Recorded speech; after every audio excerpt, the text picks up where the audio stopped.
Here at Dakota Micro, we build ruggedized backup and surveillance cameras right here in the USA. AgCam and EnduraCam cameras are milled from a solid aluminum bar stock. Basically can handle anything. Is this aluminum? Nope. Is this aluminum? No. Is this table aluminum? Nope. Well, if that's not aluminum, what the heck does billet aluminum even mean? Billet aluminum is like a nice steak. One piece, pure, no fillers.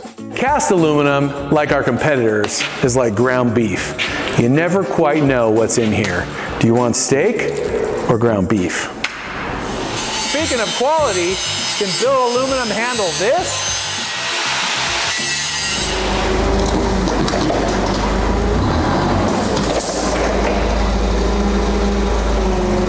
But can it handle this? Yep, I think it can handle this.